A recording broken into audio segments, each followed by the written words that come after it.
What is going on, everybody? Welcome to the Clap Your Hands podcast, brought to you by Odyssey Sports, brought to you by Sports Radio 94 WIP. Make sure you download that Odyssey app. You get all the episodes sooner.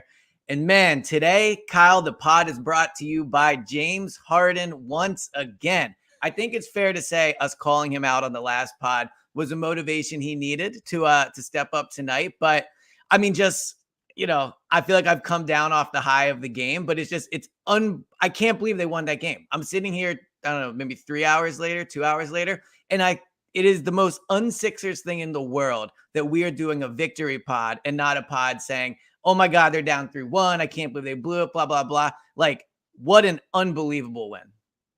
So I essentially said this in my tweet promoting my story after the game, but whatever happens from here, James Harden won this team 2 out of the 4 games they needed to win this series. Straight up. Single-handedly won game 1, single-handedly won them game 4.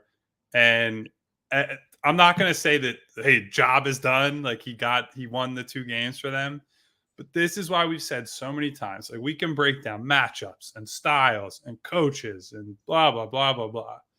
The only thing that really matters when push comes to shove in the playoffs, who's the best player on the floor? Yep. That guy was the best player in game 1. He was also the worst player in games 2 and 3, but he was the best player on the floor in game 4 once again. I know we had talked so much about Joel's got to be that guy. Like without Joel being the best player on the floor, they have no chance and this and that. And we are certainly going to get to the end of that game for Joel at some point during this podcast. But that is about as big of a statement as James Harden could make. It was the shortest rest they're going to have this series. He's coming off the 2, you could argue like statistically, the 2 worst games he's ever played back to back in terms of, shooting and scoring, and just pushes all that to the side, shows up in a hat that says war across the front at post game.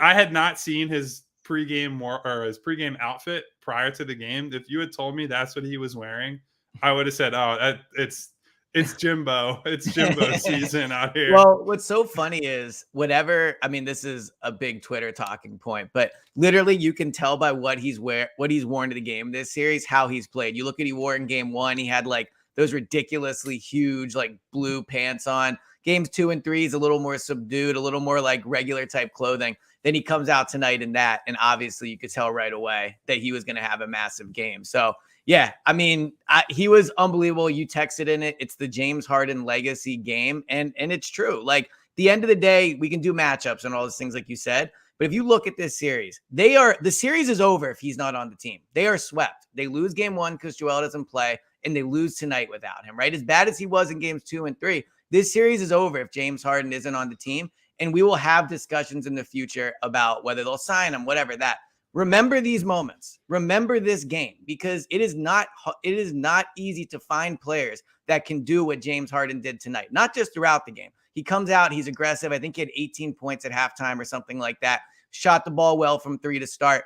But when everything was really spiraling, and it definitely was spiraling, he stepped up at the end. He makes that shot to tie it. I think it was either to tie it or put him up where it's the floater down the lane. And then obviously he makes that was a ridiculous shot, by the way. It was an insane shot. I don't think people appreciate how difficult that shot was in real time. Like he was just on such a heater that it all kind of gets folded into, this miraculous performance and the game-winning shot and all that. His stretch for the final, I don't know, let's call it 3 to 5 minutes of regulation, where Joel is like pissing his pants on the court, basically, and they have absolutely nothing going. That was just James Harden, just like him in ISO, him attacking switches. Like the number of difficult plays and difficult shots he made in that game was unbelievable. Yeah. And look, he did on defense too, right? He had, I think, 2 steals that were big. He had one definitely late, and then he had another one helping to run. But no, I mean, look, like it's just unbelievable how well he played and how, coming off those 2 games, right? Like we've seen so often players on this team, when things spiral in the playoffs, Ben Simmons, they're unable to recover, right? And really, we've seen it with Joel too. And we started to see it tonight. But real quick point outside the James Harden thing, I think that there'll be people that leave this game and go, I can't believe they almost blew it. Like, this is such a classic Sixers thing. That was a somewhat discouraging performance. To me, I think this is the moment the Sixers grew up and like won this series. And here's why I think that. Because when you look at the fact that they were able to win that game, that's the difference. That's why this team is different. The constant discussion around this team is it the same team? Are they going to do the same thing they have in all these past years? They lose this game in almost every other year, right? Like, we all saw it. We've seen this movie hundreds of times in the playoffs. In every second round they've been in, it spirals. They have no life. Da, da, da. But then tonight, like, Al Horford misses a three that would have put him up 4, I think, with about a minute to go in overtime. Marcus Smart misses the shot at the end of regulation. His shot at the end of overtime is late. Like, you saw differences in just getting breaks, but also they were able to fight their way out of that funk they got into. They just were. And I think that when you overcome something that's taken you a long time to do, and in this case, it's that second round, it's not going to be pretty. And there's going to be moments where it's going to feel like, oh my God, we're going to blow it again. And they got through that moment. So I thought tonight was such a massive win, obviously, not only to avoid going down 3-1, but just to see them get through the exact thing they've been unable to get through the past few years. James Harden deserves a ton of credit for that. PJ Tucker deserves a ton of credit for that. But I thought this was a massive moment for kind of the growth of this core of players. Well, so you brought up PJ Tucker. I have to tell you about something that happened post game that I was just losing my goddamn mind when this happened. So PJ Tucker made some incredible plays late in that game, had an offensive rebound and one with like a minute left in regulation, ties the game. And right after he scores the initial basket, he goes right to Joel Embiid before the free throw. Yep. And he essentially told him, I can read you the full quote. He said, nobody can guard Joel one-on-one. There's no way. No disrespect to Al or anybody else, but I guarded him for a lot of years when he's aggressive and it's impossible. And he said, I'd seen 2 or 3 plays in a row, not doing that. And we can't have that, not with the season on the line. And so he's going to their best player and essentially saying, like, this is bullshit. Like, I know that Al Horford blocked your shot a few times and you haven't had it late and you're tired and, you know, the conditioning's an issue because you had the layoff and blah, blah, blah. And PJ's like, I don't care. Go out there and be Joel Embiid. So Doc Rivers is talking about this moment after the game. And he says, last year against the Heat, there's a guy on the Heat named PJ Tucker. And there's a guy named PJ Tucker on our team now. Mm-hmm. And as he's in the middle of saying, that's the difference, some fucking bozo media guy who's like never there just goes, that's why you got him. And I was like, what? Did that just happen? Like, oh my God. Is normally it just because the playoffs just turn into a total zoo, right? And it's the same thing with the Eagles or any other team when they get rolling. Oh, it's like you have extra TV people, you have like people coming in with the NBA. It's like you have the Italian reporters, you have people from France, and like all this. So this guy just coming out of nowhere. And the funniest part is he was not like some kid in a hoodie, like a fan or something, or like an obvious, some dude in like a suit with like slick back hair. And it was, I'm gonna have to look for the audio of this because that sounds. I could probably play it for you at some point if I could find it. But as insane as that is, and I'm definitely gonna look that up. He's right. You know, like he is right. Was correct. Yeah, it was correct analysis by him. Maybe not the time to do it, but no, I mean the PJ Tucker thing too. First of all, he makes the and one play, which gets a little overshadowed in this because the reaction to him to Embiid becomes the big kind of talking point, the big moment. But that was that was another game-saving play. There were so many throughout. Really, everybody I feel like but Toby had one of them. But like they you know, that play kept them in it. But what's interesting about that moment is you know, when they signed PJ Tucker, a lot of the talk was, well, they did him because of this. Like he's got that dog in him, blah, blah, blah. In my opinion of that, which ended up being wrong, was, you know, like that's why you give him $10 million. Like your leaders have to be those people. And Embiid has to be that person. Harden has to be that person. And I think that it can be something that's hard to quantify, like the impact he's had on this team. But there could not be a more direct poster moment for what he brings you than that. Like, you couldn't script it, right? The season's falling apart. It's against the Celtics. They're blowing a massive game. And for him to go and do that, the fact he does it to Joel really speaks to who he is. I do think there are some concerning parts that he felt he had to do it. Like, there's that part of this story as well. But it saved the season. I mean, I tweeted this during the game, but like, he earned his entire contract tonight. Like, because if they lose that game, Joel's legacy takes a massive hit, in my opinion. Fair, unfair, because he did. We're going to get to that in depth in a second. Right. So but I guess what I'm saying is PJ Tucker flat out earned his money tonight. And for all the jokes that were made by me included, they're just signing all the Rockets guys. Like, where's the creativity? All these things. The Rockets won them the game tonight. Like, Harden and PJ are the reason that they are not down. Frankly, the season's over. But in this game specifically, they are the reason that this series is not at 3-1, and we're just sitting here guessing how much they're going to lose game 5 by.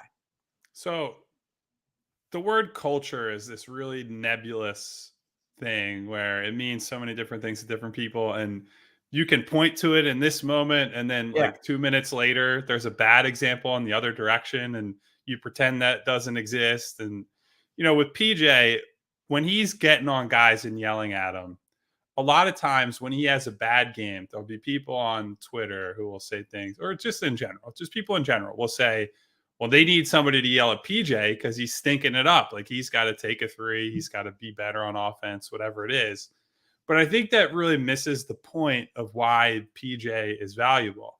His value is that whether he is having the worst game of his life, or he's 4 for 5 from 3, or he's played 10 minutes, or he's been asked to play 40 minutes. Yeah. PJ is the same guy every day, every practice, every week, every month, whether they're home, whether they're on the road. His voice and his effort and all that are always the same. And to build a championship type team, it's less about like we can get trapped by the numbers and things, right? You see that Joel averages 33 a game or whatever it is, or James in this series is averaging, it probably averages out to, it's like 20 points, honestly, because he's got 40 plus in 2 games and like 6 in the other. So it's probably in the 30 range, but I'll do some. The point being, though, you're not getting there by James is not averaging the same thing every night. Mm-hmm. PJ's not averaging the same thing every night. But if the approach is the same, your message is the same, your communication is the same, that adds up. And that when you're in the foxhole in the final 5 minutes of a game where you've choked away this lead, and you have a guy like that who looks at all the bullshit that's happened during this game, and he just says, enough. Like, that's enough. We're not going to have a pity party. We're not going to say you missed those last 3 shots, so you don't have to take this next one. He is just ready for whatever the moment is, whenever it happens. And like that, to your point, that's why you get and why you pay PJ Tucker $10 million, because he's going to be the same guy in that situation, no matter what else is happening.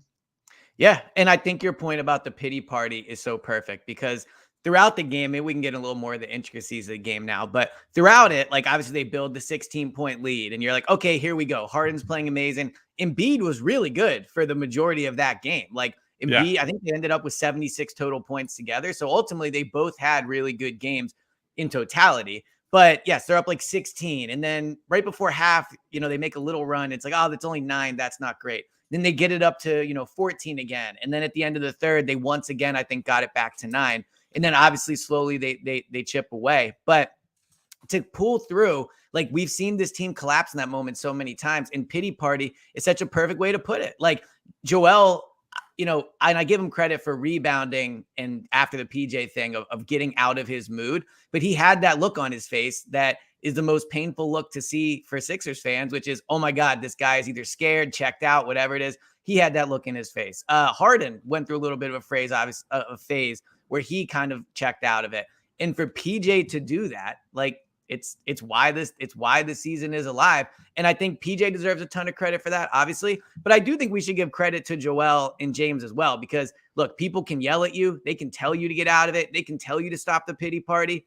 Doesn't always mean you're going to do it. There's plenty of times I'm in a bad mood. My wife's like, Elliott, stop. And I'm just continue to be a baby about it. And I'm like, no, I'm like there's those things happen, right? You don't always listen to people telling you to snap out of a bad mood. So I do think Joel and James deserve credit as well for getting out of it and getting out of that funk.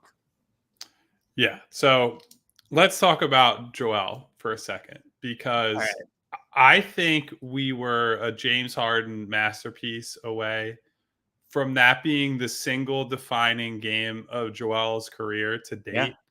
Like, we can talk all about his evolution as a player. He looked so good against Horford, end of the regular season. It figured him out, looked really good against him early in that game.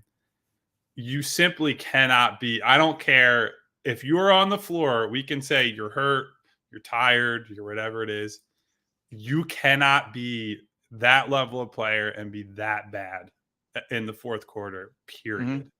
And to be that bad and to compound that with, he got blocked by Horford 3 separate times in the fourth. He had 5 missed shots.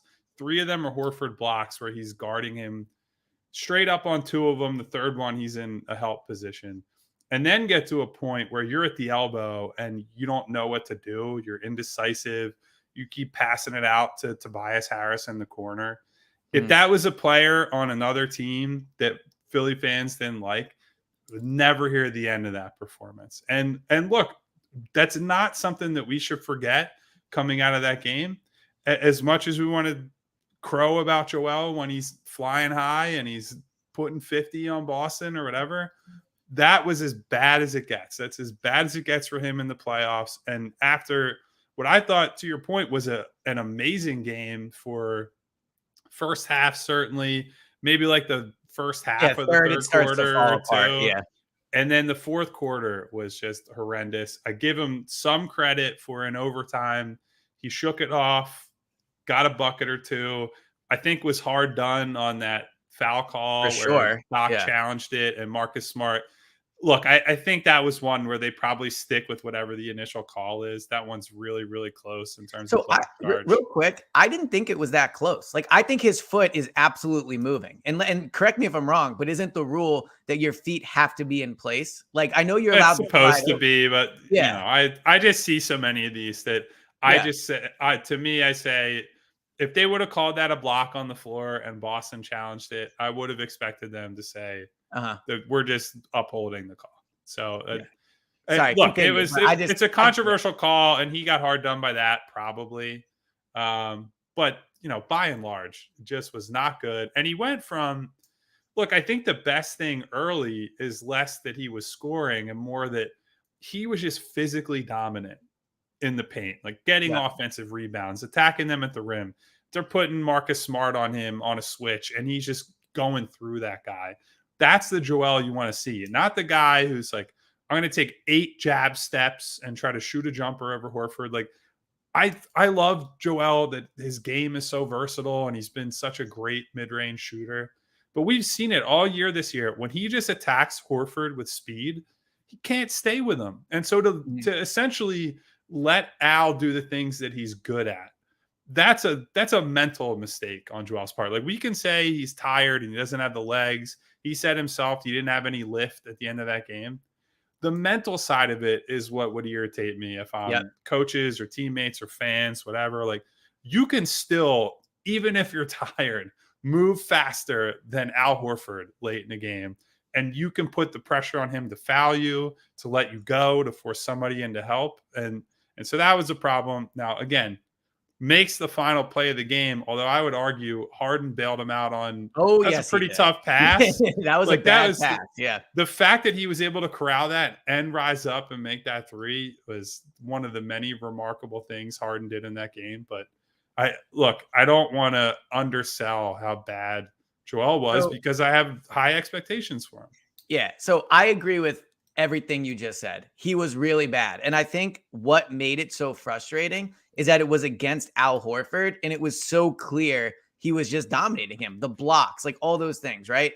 Like, he was really bad. And I agree with everything you're saying. Let me play devil's advocate a little bit, though, because I think that when you look at Joel, and I think you saw this in the game today as well, and with the team as a whole, whenever things start to go poorly, you instantly, I can speak for myself, but I think fans will probably feel this way as well. You instantly feel the weight of all the past playoff failures, right? Like when they were blowing this today, I could only think about all the leads they blew in that Hawks series. And it's like, oh my God, they're doing it again, right? And so Joel tonight, there was probably, if we're being fair, I don't know, like you said, maybe one quarter, but that's probably even a little unfair. Like, let's say 7 minutes in this game where he was like getting dominated by Al Horford, wasn't looking good, needed to get riled up by PJ, right? So it was 7 really bad minutes, and they were important minutes for sure. Like, they were super important minutes, but he was good a lot of the game. He got out of it. If they make the correct call on the charge thing, he has a signature moment, right, of making that play.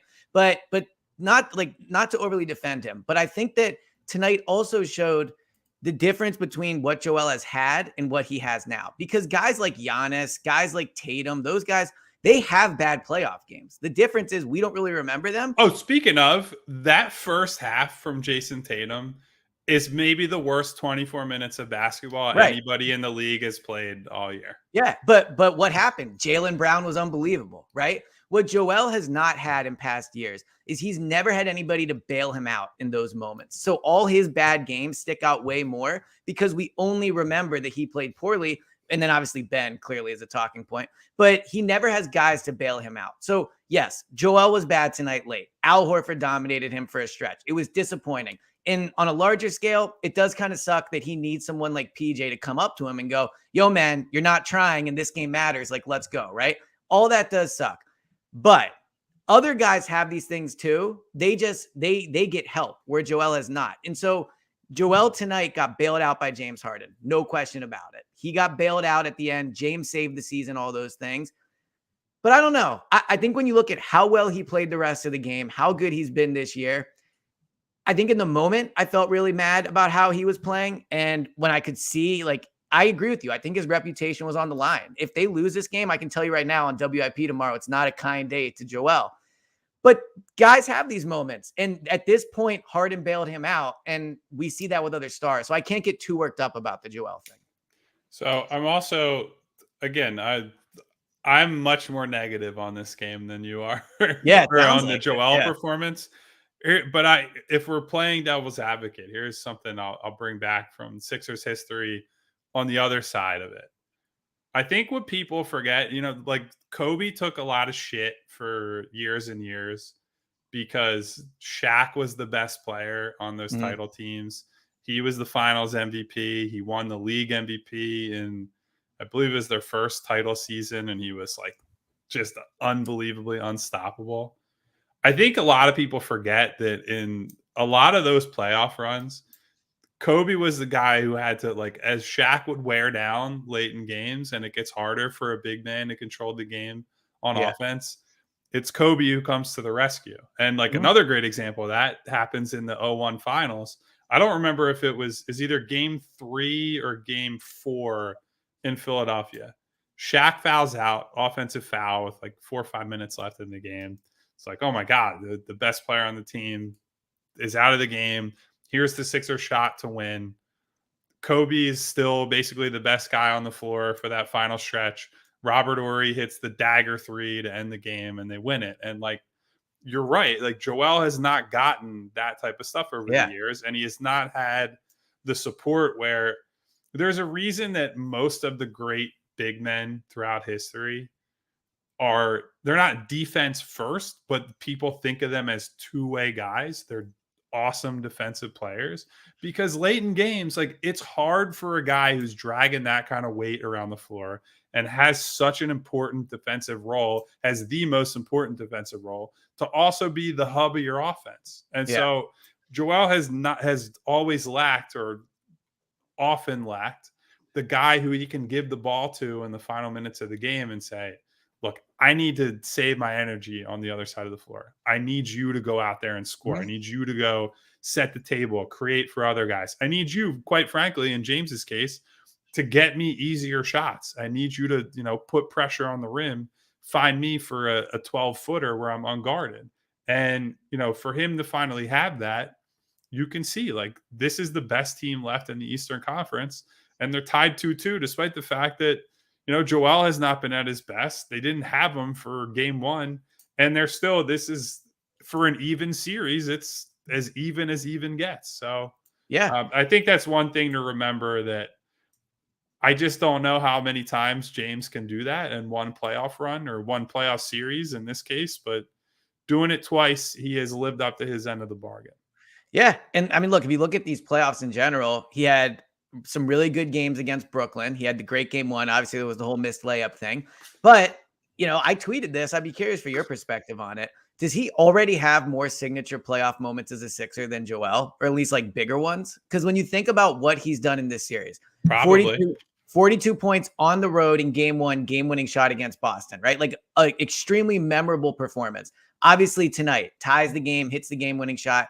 Joel has had moments in the playoffs, like, the game winning shot against Toronto. The airplane thing, right? Like there have been moments, but there's not, in my opinion, been anything like this, like what Harden has done. And I think Harden benefits and gets some added juice because these moments are amplified by past struggles, right? Like these moments stand out more because of how important this series is. So in that way, Joel's early games where he was probably good, their first couple years in the playoffs, those don't get the highlight they deserve because they weren't as tense games. They were on the come up, right? This series is like legacy defining, or it feels like every minute is like deciding how good this team's going to be and how we're going to remember them. But yeah, I mean, you said how big guys need people to say, I need you to do this for me. Joel needed James to save him tonight, like point blank period. He needed to be saved and he got it. And that's why Harden is a max player, right? Like that's why you go and like, we have to keep going back and forth. Well, I'm just saying, because it's so true. Like, because like when he was bad in 2 and 3, not us, but a lot of people are like, well, this is why you don't sign him and you have to let him walk. Like, it's only fair if we're going to do it when he's bad to rip him and say he has to leave, to then when he's really good, say, well, this is why. Like, this is why you need him back. Yeah, look, I don't know what the hell he's going to give them in game 5, because I thought this was like the easiest, oh man, Harden stink bomb prediction of all time coming into this game. Well, what's funny though, real quick, you mentioned how since they played in the afternoon today, they got fewer hours of rest between games. Now that they survived it, they actually get more rest now. They don't get an extra day, obviously, but if we're going to view this in terms of hours, and I'm sure James is enjoying his win tonight, but James has been done playing since, 6 or whatever it was, 7, whereas opposed to not even being done until 11. So they do get extra time now to rest in between games. Yeah. While I'm on, I just had this thought randomly because we're talking about hours of rest. I made a joke with somebody that Jason Tatum must have spent all of Saturday night at Delilah's or something, because that first he rebounded and was better in the second half, and has 18 rebounds and made an impact on that game. It does seem crazy though that Jaylen Brown is having these like scorching performances, and then he ended up with fewer shots than Tatum. Yeah. And it's like, how does that guy just kind of fade into the...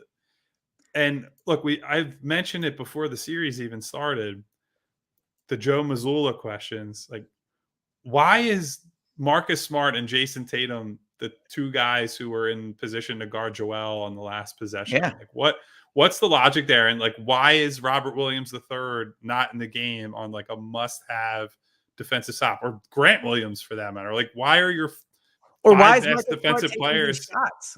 I get he's open, but why is Marcus Smart taking these shots? You have Tatum and Brown. Like, you have to do a better job of making sure they are the ones that are taking these shots.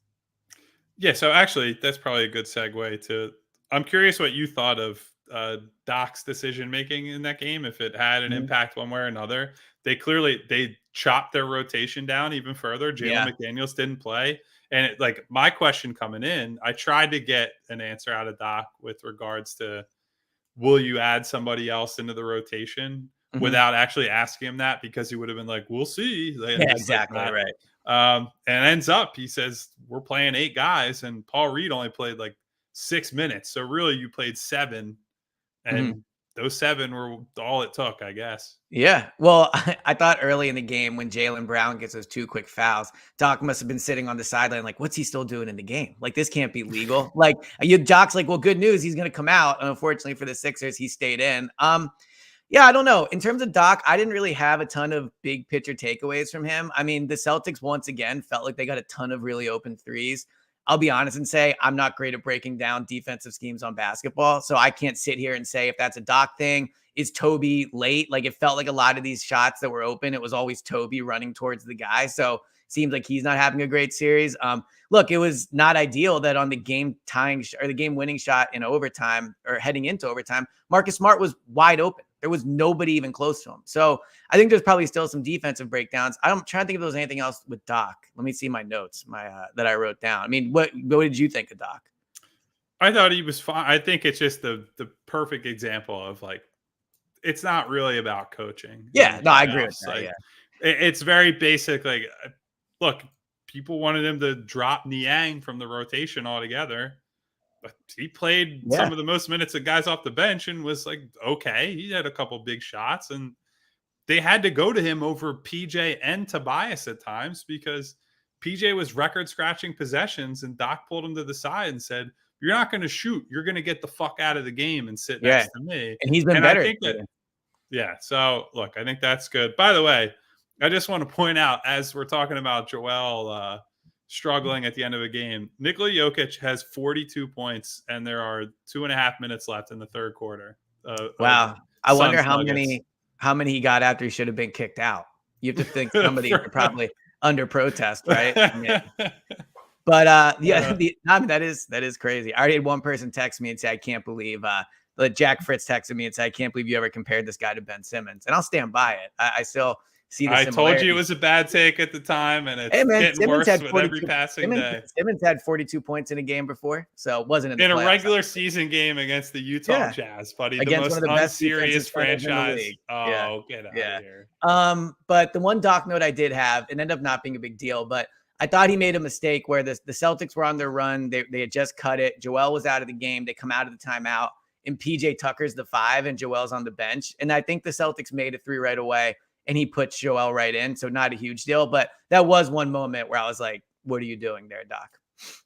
That lasted all of 30 seconds. That Yeah, line. exactly. Like Doc, it Doc changed right said away. no more. All right. So I feel like we did the Harden thing. We've obviously done the Embiid thing. I mean, I have some big picture questions for you. Do you have any thoughts on Maxey and Toby? I'm curious how you think. Yeah, they stink, and they Yeah, haven't done there you go. anything. No, I'm Yeah, just Toby they especially. stink in this series. I would say I don't Yeah. want to go too far with my declarations here, but I mean they've been bad in kind of different ways. I think the thing that's striking about Tyrese specifically Mhm. is that he has not figured out how to counter the length at the rim. And in theory, that's where like the runner and floater package that we saw, and we still see this quite often, but that we really saw when he first came into the league, that would be his bread and butter. Like Yeah. Robert Williams' length at the rim, instead of trying to challenge him, you just pull up from 10, 12 feet and take a little short runner or floater like that. And instead, he's tried to press the issue with his speed, and he is just getting pasted at the rim. Like, just has no chance trying to attack. And then on top of that, I've talked up his shooting again and again and again, and he's getting quality looks. He's 2 for 6 today from 3 and Yeah. can't get it going. He does not look like he belongs in this series in many ways. I will say this about Tyrese. He at least came out and he had 6 rebounds in the opening quarter and made at least a couple of defensive plays that helped set the tone early. Tobias was just like missing person for most of Yeah. that game. And like dumb And plays too. Like terrible plays, decision making. yeah, and to the point that I don't think Melton has had a good series, but at least he looks like he's engaged with the play when he's on the Yeah. floor. There's just kind of these like rebound is flying in, and Tobias is just maybe it'll come Yep. down to me. And so I think they have to be able to sustain. I'm not expecting them to play balls to the wall for 48 straight minutes, right? Like that's just not a sustainable way. There's a reason, for example, that NBA teams don't play full court press. One, Mhm. it's because they'll beat it easily, but two, it's just an exhausting way to play, and then ends up working against you. But I do think they have to try to find like a middle ground between we're just attacking everything and flying for every loose ball. And hey, there goes a rebound. I'm not going to try to go get it. So I thought they Yeah. did a better job of that in the first half. And it was clear they had used up a lot of their, spirit and energy just to get to that point. Speaking of rebounding real quick, I did want to bring this up with Joel. I thought early in the game, not only was he doing a good job rebounding, he was like almost violently rebounding the ball. Like he would get it and it was like, he was like, this is mine. And he would grab it. He would like, throw it and like hold it. Like I really attack thought, the ball. Yeah. That's exactly. what you got to do. Yeah, but I think that's not often something he does. So in terms of being a tone setter, I thought the way he rebounded really was like early on kind of okay, Joel's in this and he's setting a tone for early on. Now look, again, he was bad in the fourth quarter, but I don't think it shouldn't overshadow all the good he did early on. The big picture question I have for you is I said this earlier in the pod, but I want your reaction to it because it kind of got lost in the shuffle. I think tonight is the night they won the series. I think to escape the like claws of death like that and to avoid the moment where it was going to tank again, to survive that, to me, this looks like a team that I just can't picture getting eliminated. Like all year you've said they find ways to win games. I don't think they're going to lose. Like they might lose game 5. But like I think when it push comes to shove, the Celtics will not be able to eliminate this team. And I'm curious if really 4 games in, but especially after tonight, just where you're at with it. Like how much did this game change your outlook on the team? Obviously the win means they're 2-2 and not 3-1, but just in terms of their ability to win it, how much did tonight change your outlook? 0. Oh, come on, man. You tell me 0? Okay. Why? These are the 2 most bipolar teams maybe in the entire league. And so, I mean, Tatum is the perfect example. Like I said, guy played maybe one of the worst halves of his career. And then second half, he's destroying guys and getting to the rim. And, the final box score looks pretty good. And they're just a team that's very similar to the Sixers in that they might stink it up for 3 quarters or 2 quarters, whatever it is. And then they just will pull out a haymaker and you look up and it's like, man, they're up by 15. What the fuck happened? And there's a decent chance that Boston comes out in game 5 and pastes them, like just destroys them. And I think people tend to think like, oh, it's a close playoff series. It goes 7 games is always like, man, there's a lot of hard fought games in there. A lot of times, like the Toronto series in 2019, there are a few of those games, but by and large, those were like trading ass kickings back and forth. And game 7, and I believe game 4, the one that Kawhi won late. Well, both of them Kawhi won late. Those were the only 2 real dogfight games in that series. And that's a lot of times how it tends to go. So in terms of like expectation setting, it's so hard to say, I watched that game and this is what's going to happen. And it's what James said before the playoffs. You think you're never going to lose again when you win and vice versa. And I won't get trapped in the Doc Rivers used a great phrase on Saturday. He said the playoffs are emotional terrorism. Mm-hmm. And that's exactly what it is. Everybody, the latest thing they've seen is like, that's it. It's James Harden's the guy. Joel was terrible in crunch time. And it's like, it's one game. Everybody resets. They could go do battle again in 2 days. And we're going to see what happens. I think they've confirmed a lot of our priors with toughness in terms of PJ, with James and what he brings them. Some of the unfortunate priors with Joel against Horford and crunch time. But look, it's a 3-game series now. They have every chance in the world. They've already stolen one on the road. They've proven they can beat this team on the road without Joel, let alone with him. So look, if you're a Sixers fan, enjoy this. They have a chance to win it.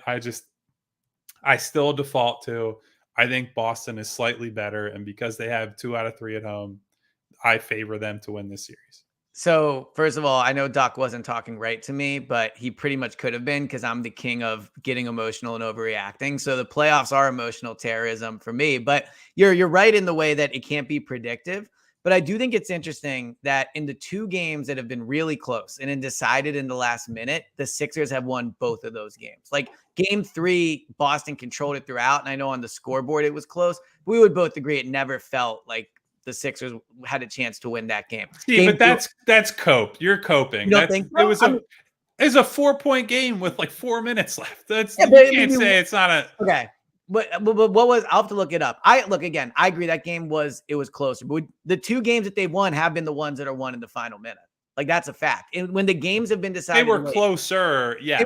But that's you're trying to make it seem like they were not in game 3, and it's like, Boston wins the blowouts. It's right, like, but I'm saying no. And look, maybe I'm letting these odds speak to me too much, but again, there's a reason the Celtics was never viewed as close in the second half against the Sixers and Celtics in game 3. Regardless, I'm piggybacking off of what I think is one of your points, but this team knows how to win games. And you're seeing that in this series, that when the games are close, so like for game 5, if they can just come out and survive to like midway through the 4th, I think they'll probably win. But that is the worry, is that in that environment in game 5, like I think game 5 will be harder to win than game 7 if they make it to 7. If they can get there, I think the pressure is so on Boston at that point and it can be tense there. But I think, 5 is going to be tough to win.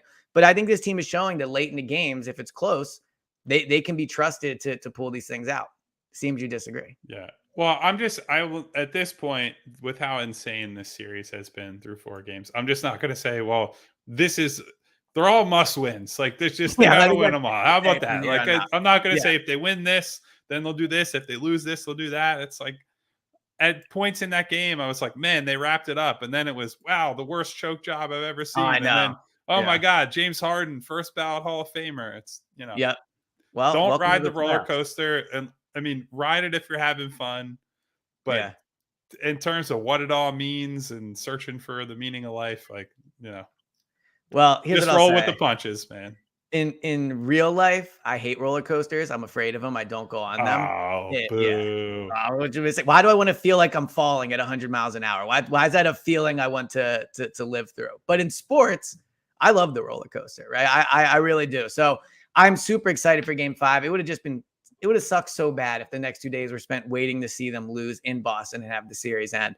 Now it's 2-2, Sixers Celtics game 5 in Boston. I'm super excited for the game. So we will maybe talk before then. If not, we will obviously definitely have a pod for you after that game, hopefully talking about another Sixers win now that they have escaped a near catastrophic collapse. So unless you have any other points, I'm guessing you probably have been working all day and want to go, I'm going to go watch the last 8 minutes of Suns Nuggets because it's one of the most insane shot making games of all time, apparently. And a game Jokic should have been kicked out of. So anyway, we will talk to you guys next time. Shout out to everybody that watched. And we have people in the comments, Zach, Adam, Steve, Collie, Miles. So thank you to everyone that took the time to watch us tonight. Thank you to everybody that's been listening, everybody that's downloaded the Odyssey app. It is much appreciated. We got a lot more exciting games to talk about and the ride is not over. So Kyle, I will talk to you next time, man. See you guys soon.